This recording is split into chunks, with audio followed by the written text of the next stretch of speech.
Okay, happy lockdown, everybody. It's Khash again with a 5 albums video. Okay, the ranking, I'm still putting it off. I've got to go through Aerosmith, I've got to go through Alice Cooper, and those are just putting everything off because they're too big to go through. So for now, I'm just going to do a couple of 5 albums. And what I'm going to go with today is 5 sort of underrated, either underrated or seem to be forgotten albums. This is what I think. You hear a lot of people go on about a certain live album, and with a lot of bands, they've got several live albums, and there always seems to be one that generally seems to be forgotten. So I'll go through these in no particular order. This is just albums that I think have been forgotten or are underrated. So here we go. First up, we're going with Faster Pussycat, Front Row for the Donkey Show. This came out in 2009. I think this might be their only live album. I'm not too sure. There might have been one in the mid-90s, maybe. I know there was a greatest hits, but I don't know. This is a forgotten album, and it's a brilliant album, possibly the best album in their career. Yeah, it opens with Power in the Glory Hole, and then you got Cat House, which is classic. Slip of the Tongue, I love that song, but it's even better live. You hear it on the studio album after you've heard it live, and it just doesn't. That's the thing with live albums. The live album versions tend to be better in a lot of cases, but not in all cases. Yeah, number one with a bullet. That's all right. Sex, Drugs, and Rock and Roll. I think that's better than the studio version. House of Pain, I prefer the studio version. Where there's a whip, there's a way. Not too sure on that one. Could go either way. Porn Star. I'm not really a fan of the studio version anyway. Bathroom Wall. This version of Bathroom Wall is better than the. Hang on. This live version of Bathroom Wall is better than the studio version. And you got Shut Up and Fuck. This is faster. This version's faster, so I kind of like that. Babylon, again, this version seems better because it's faster. It's a little bit heavier than the original. You got to think there's pretty much a 20-year difference between this album and the first album. Possibly 22 year, I don't know. Was it? Nah, it couldn't have been. I can't add up. The first album was... no idea. 86, 87, 88, one of them. 89 maybe. I don't know. So who knows? No, I ain't gonna bother working out. And there is a studio track on here, which is the weakest one on this whole album, which is It's Only Rock and Roll, Stones cover. It's not bad, and I think that's the weakest song on the album, but it's interesting. We'll go as far as to say that. Okay, so there it is. That's a forgotten album. It's actually the latest release, oddly enough. It's forgotten. It's underrated. Even if you're not a Faster Pussycat fan, you might enjoy that album. Next, we have one. It's not so much forgotten. It's not so much underrated, but I think it's more forgotten than underrated. It's Iron Maiden Live at Donington, '92. Okay, this is the re-release, so it came out in '98. I've got the original on vinyl. It's a different cover. It's like a white sleeve with a stamp saying Iron Maiden Live at Donington. That must have come out in '92, '93. Maybe '94. I don't know. But this one, since the release of Rock in Rio, this is forgotten. But before that, this was one of the best ones. Personally, I prefer Live After Death, but I know a lot of people like Live After Death. It's got probably the best album art ever. Talking about album art, actually, going back to this. Don't know what to say about it. This took me a while. It was intriguing, but I never really liked the Bat version of Eddie. So I think it was a different artist. It wasn't Derek Riggs. So I wasn't really a fan of the Bat version. Whereas you go to Live After Death, I love that cover. But yeah, this one seems to be forgotten since Rock in Rio. And with Rock in Rio, it's all about one song, which is Fear of the Dark. You know, everything on the radio, when you hear Fear of the Dark live, it's always from Rio.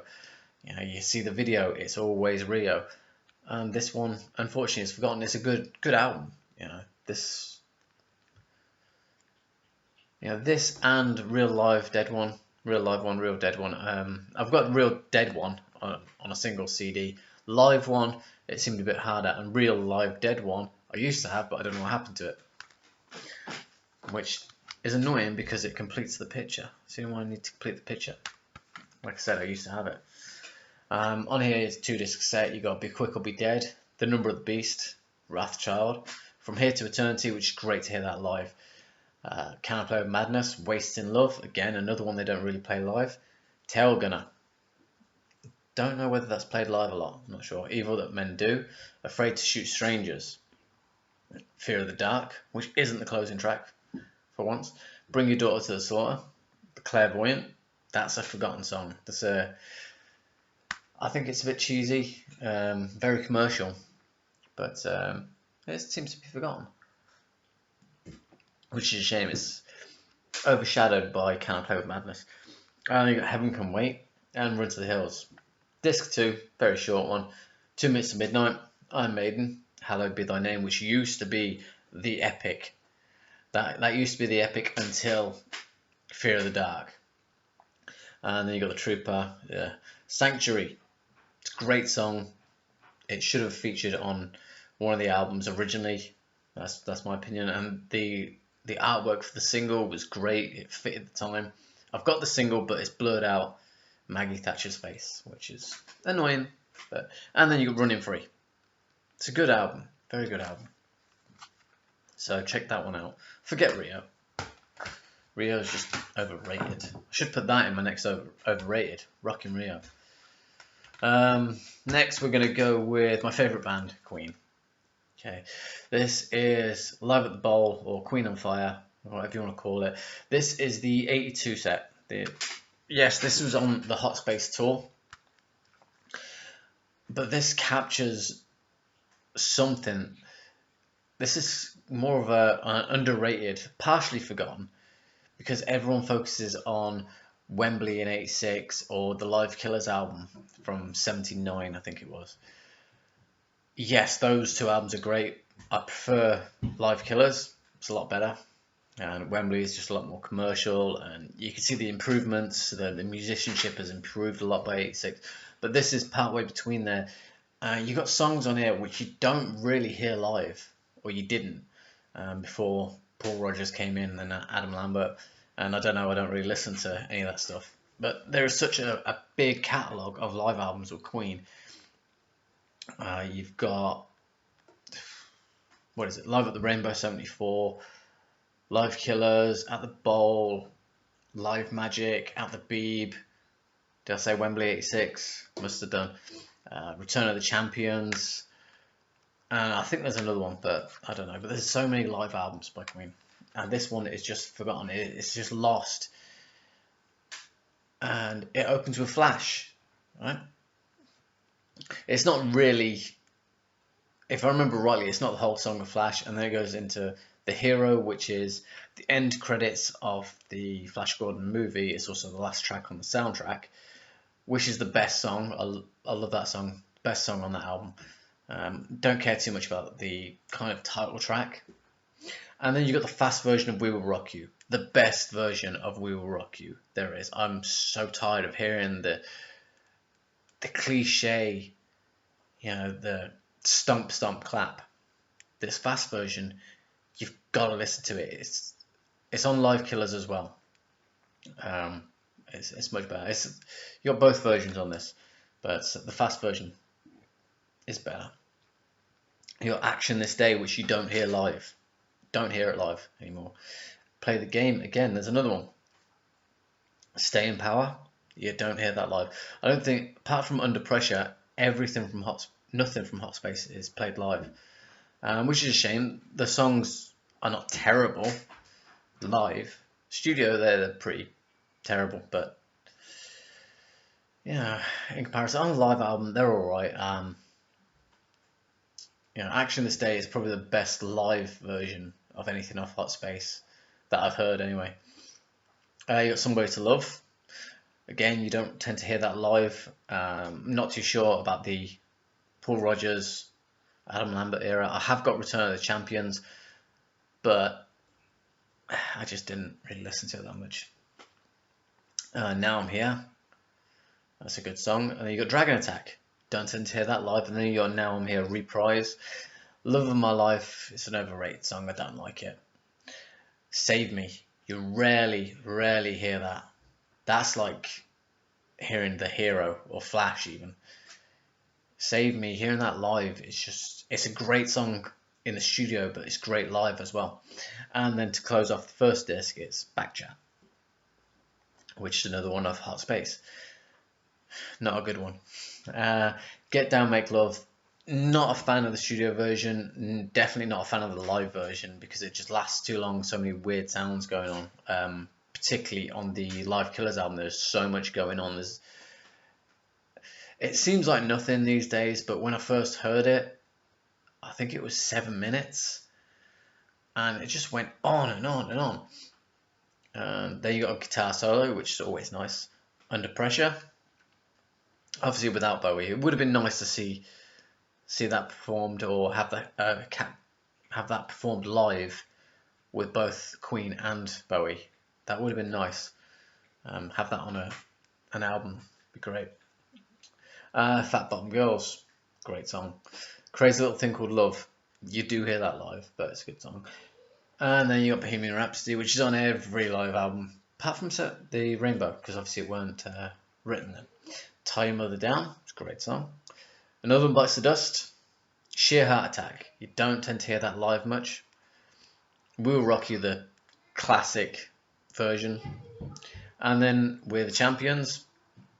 And closing out with God Save the Queen. Like I said, it's a underrated and forgotten album. This album is pretty good. If you can get a hold of it, check it out. I'm not saying it's the best, but I think the best, like I said, the best one is Live Killers, and I can't get hold of the disc. There we go. Damn, the teeth are broken. Okay, but yeah, that one, 1982. Good one.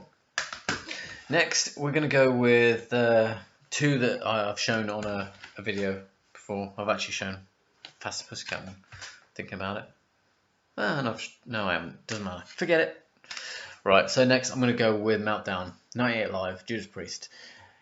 This seems more forgotten, although thinking about it, the really forgotten one is Live in London, from the Ripper years.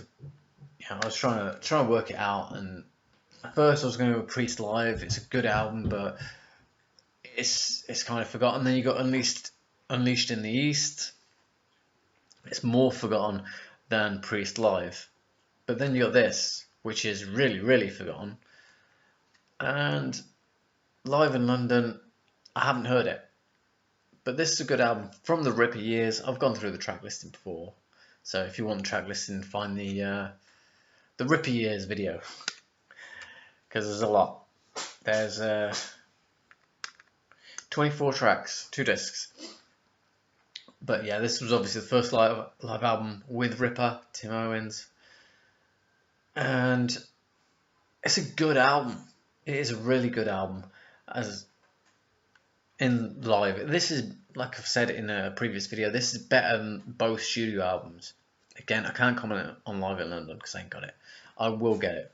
And then I'll review everything, this video and the Ripper Years video. Because it's a live one, I don't need to put it in the Priest ranking. So yeah, this one came out in 98. Not much to say that I haven't said before. There you go. Bang. Meltdown, 98 by Priest. 98 Live, should I say. This one, it's forgotten. It's overshadowed. There we go. Live Evolution by Queensryche. It's overshadowed by Operation Mindcrime. Mindcrime is a great live album. It's a great album. It's a great live album. This one, obviously, it was years later. It was 2001. So you've got the sweets, as they've put it. Yeah, you've got songs from the EP, The Warning, and Rage for Order. Then you got the Mindcrime, and then you got the Empire and Promised Land, and then you got Here and the Now and Q2K. So this encompasses everything that they've done, which is, I like that. I like it when a band will do that, because you'll have bands that just completely forget an album and they won't play anything live off it. It won't be on a greatest hits or anything. And there are so many bands that do that. But Queensryche did it with this album. Everything, even like Here and the Now Frontier, was terrible for them. Q2K weren't too much better, but you've got it. It's all there. Maybe it's only one track, but it doesn't matter. Obviously, the biggest suite on this is the Mindcrime suite. But if we go through it, I don't know which disc's on which. I think on disc 1 you've got the EP to Mindcrime, and then disc 2 you've got Empire to Q2K. You got NM156, which is great. It's an intro track really, but I like it. There's something weird. I don't really like intro tracks, but I like it. You got Walk in the Shadows, which is off Rage for Order. Road to Madness, great song, and that's off Warning. The Lady Wore Black is off Warning. It's a good song. Take Hold of the Flame, I love that song. Love the studio version. That's off. It's off the Warning. Lady Wore Black came off the EP. Take Hold of the Flame came off the Warning. I get confused with them too. Queen of the Reich, which is obviously off the EP. London, I'm not a fan of it. Okay, and then you got Screaming in Digital. And then the Mindcrime suite. I remember now. Okay, it's only a couple of seconds long, but it's a waste of a track. Maybe it could have mixed in. I don't know. Don't know what to think about Mindcrime. I remember now. It's a concept album. Yeah, that song. It's at least there isn't too many of them, or they are put into the respected track or at the end of one. Revolution Calling, great song. Spreading the Disease, one of my favourites. And then you've got what's labelled on here as Requiem. It's actually Electric Requiem. And then you got Spreading the Disease Part 2. Wow, I need to check that out. I haven't listened to this for a long time. The Mission, Sweet Sister Mary, I Don't Believe in Love, Empty Room, and Eyes of a Stranger, which is great. That is quite a lot. Think about it, that's quite a lot of the Mindcrime album. But anyway, on to disc 2, or what could be disc 2, I don't know. IMI, Damaged. IMI and Damaged are both off Promised Land. I'm holding it there, so hopefully you can see it, but see it. Right. Empire, title track, great song. Silent Lucidity, it's a nice song. Another Rainy Night, which is one of my favourites off the Empire album. And Jet City Woman, it's another good song off Empire. Then Here in the Now Frontier, you got Liquid Sky, which I believe is off Q2K. Sacred Ground, again, that's Q2K. Falling Down. I'm trying to remember. I'm not sure. Maybe Sacred Ground was off Here and Now Frontier. Alright, I'm just going to go through the track list and I'll get onto this in a sec. Right? So you got Liquid Sky, Sacred Ground, Falling Down, Hit the Black, Breakdown, and The Right Side of My Mind. Right Side of the Mind is one that I like. I think, it doesn't say. I am not going to get my Queensryche collection for this. No. Okay, we're just going to have to look it up. But obviously they wouldn't have put Here and Now Frontier and Q2K Suite as one and not play anything from Here and Now. I think maybe Sacred Ground is off Here and Now. I'm not sure. Anyway, that's that. That's 5 forgotten or underrated albums, live albums, should I say. I hope you enjoyed it. Leave a comment, leave a like, leave a subscription, or whatever it is. It's one of them days. I woke up at 1 o'clock. this afternoon. Okay, so enjoy your day, Mam Sabula, and I'll catch you next time.